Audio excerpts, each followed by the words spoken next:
भगवते तस्मै कृष्णायाद्भुतकर्मणे रूपनाम विवेदेन जगत्कीर्ति यूयते। सच्चिदानन्दरूपाय विश्वोत्पत्त्यादिहेतवे तापत्रय विनाशाय श्रीकृष्णाय वयं नमः। श्रीवल्लभ विठ्ठल गिरधारी श्री यमुने जी की बलिहारी गोपीजन वल्लभ गिरधारी श्री महाप्रभु जी की बलिहारी। श्री वल्लभ विठ्ठल गिरधारी श्री यमुने जी की बलिहारी गोपीजन वल्लभ गिरधारी श्री महाप्रभु जी की बलिहारी। श्रीमद्भागवत महापुराण सप्तम स्कंद सातवां अध्याय। प्रहलाद जी द्वारा माता के गर्भ में प्राप्त हुए नारद जी के उपदेश का वर्णन। देवर्षि नारद जी बड़े दयालु और सर्वसमर्थ हैं। उन्होंने मेरी माँ को भागवत धर्म का रहस्य और विशुद्ध ज्ञान दोनों का उपदेश किया। उपदेश करते समय उनकी दृष्टि मुझ पर भी थी। बहुत समय बीत जाने के कारण और स्त्री होने के कारण भी मेरी माता को तो अब उस ज्ञान की स्मृति नहीं रही, परंतु देवर्षि की विशेष कृपा होने के कारण मुझे उसकी विस्मृति नहीं हुई कि यदि तुम लोग मेरी इस बात पर श्रद्धा करो तो तुम्हें भी वह ज्ञान हो सकता है, क्योंकि श्रद्धा से स्त्री और बालकों की बुद्धि भी मेरे ही समान शुद्ध हो सकती है। जैसे ईश्वर मूर्ति काल की प्रेरणा से वृक्षों के फल लगते, ठहरते, बढ़ते, पकते, क्षीण होते और नष्ट हो जाते हैं, वैसे ही जन्म, अस्तित्व की अनुभूति, वृद्धि, परिणाम, क्षय और विनाश, ये 6 भाव विकार शरीर में ही देखे जाते हैं। आत्मा से इनका कोई संबंध नहीं है। आत्मा नित्य, अविनाशी, शुद्ध, एक क्षेत्रज्ञ, आश्रय, निर्विकार, स्वयं प्रकाश, सबका कारण, व्यापक, असंग तथा आवरण रहित है। ये 12 आत्मा के उत्कृष्ट लक्षण हैं। इनके द्वारा आत्म तत्व को जानने वाले पुरुष को चाहिए कि शरीर आदि में अज्ञान के कारण जो मैं और मेरे का झूठा भाव हो रहा है उसे छोड़ दे। जिस प्रकार स्वर्ण की खानों में पत्थर में मिले हुए स्वर्ण को उसके निकालने की विधि जानने वाला स्वर्णकार उन विधियों से उसे प्राप्त कर लेता है, वैसे ही आध्यात्म तत्व को जानने वाला पुरुष आत्म प्राप्ति के उपायों द्वारा अपने शरीर रूप क्षेत्र में ही ब्रह्म पद का साक्षात्कार कर लेता है। आचार्यों ने मूल प्रकृति, महतत्व, अहंकार और पंच तन मात्राएं, इन 8 तत्वों को प्रकृति बतलाया है।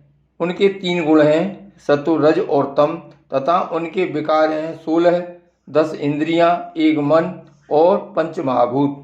इन सब में एक पुरुष तत्व अनुगत है। इन सब का समुदाय ही देह है। यह 2 प्रकार का है, स्थावर और जंगम। इसी में अंतःकरण, इंद्रिय आदि अनात्म वस्तुओं का यह आत्मा नहीं है। इस प्रकार बात करते हुए आत्मा को ढूंढना चाहिए। आत्मा सब में अनुगत है, परंतु है वह सबसे पृथक। इस प्रकार शुद्ध बुद्धि से धीरे धीरे संसार की उत्पत्ति, स्थिति और उसके प्रलय पर विचार करना चाहिए। उतावली नहीं करनी चाहिए। जागृत, स्वप्न और सुषुप्ति, ये तीनों बुद्धि की वृत्तियां हैं। इन वृत्तियों का जिसके द्वारा अनुभव होता है वही सबसे अतीत, सबका साक्षी परमात्मा है। जैसे गंध से उसके आश्रय वायु का ज्ञान होता है, वैसे ही बुद्धि की इन कर्मजन्य एवं बदलने वाली तीनों अवस्थाओं के द्वारा इनमें साक्षी रूप से अनुगत आत्मा को जाने। गुणों और कर्मों के कारण होने वाला जन्म मृत्यु यह चक्र आत्मा को शरीर और प्रकृति से पृथक न करने के कारण ही है।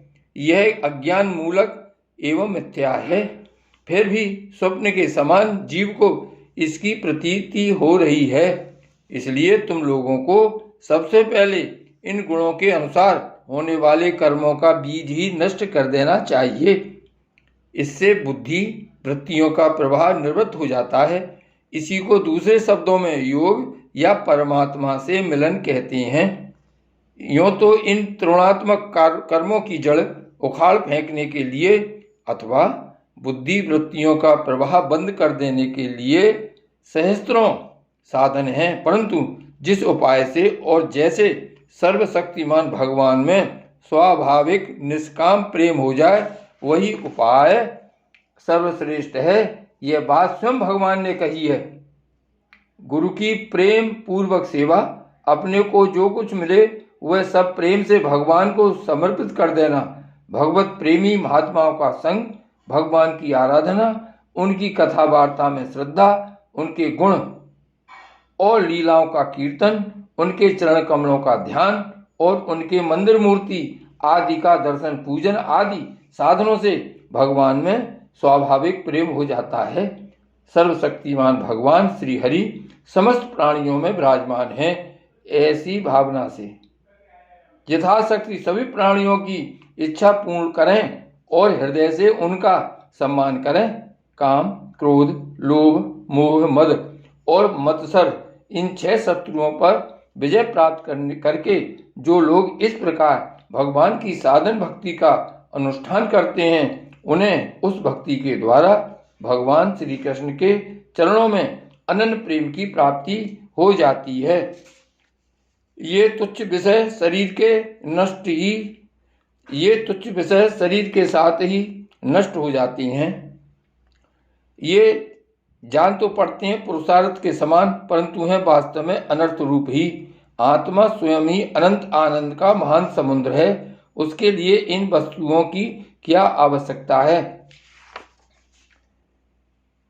इसलिए निष्काम भाव से निष्क्रिय आत्मस्वरूप भगवान श्री हरि का भजन करना चाहिए। अर्थ, धर्म और काम सब उन्हीं के आश्रित हैं, बिना उनकी इच्छा के नहीं मिल सकते। भगवान श्री हरि समस्त प्राणियों के ईश्वर, आत्मा और परम प्रियतम हैं। वे अपने ही बनाए हुए पंचभूत और सूक्ष्मभूत आदि के द्वारा निर्मित शरीरों में जीव के नाम से कहे जाते हैं। देवता, दैत्य, मनुष्य, यक्ष अथवा गंधर्व कोई भी क्यों न हो, जो भगवान के चरण कमलों का सेवन करता है वह हमारे ही समान कल्याण का भाजन होता है। दैत्यबाल को भगवान को प्रसन्न करने के लिए ब्राह्मण, देवता या ऋषि होना, सदाचार और विविध ज्ञानों से संपन्न होना तथा दान, तप, यज्ञ, शारीरिक और मानसिक शौच और बड़े बड़े व्रतों का अनुष्ठान पर्याप्त नहीं है। भगवान केवल निष्काम प्रेम भक्ति से ही प्रसन्न होते हैं और सब तो विडंबना मात्र हैं। इसलिए दान बंधुओं, समस्त प्राणियों को अपने समान ही समझकर सर्वत्र विराजमान सर्वात्मा सर्वशक्तिमान भगवान की भक्ति करो। भगवान की भक्ति के प्रभाव से दैत्य, यक्ष, राक्षस, स्त्रियां, शूद्र, गोपालक, अहीर, पक्षी, मृग और बहुत से पापी जीव भी भगवत भाव को प्राप्त हो गए हैं। इस संसार में या मनुष्य शरीर में जीव का सबसे बड़ा स्वार्थ अर्थात एकमात्र परमार्थ इतना ही है कि वह भगवान श्री कृष्ण की अनन्य भक्ति प्राप्त करे। उस भक्ति का स्वरूप है सर्वदा सर्वत्र सब वस्तुओं में भगवान का दर्शन। श्री गोवर्धन नाथ की जय, श्री वल्लभाधीश की जय, श्याम स्वरूप श्री यमुने महारानी की जय, श्री गोकुलनाथ की जय।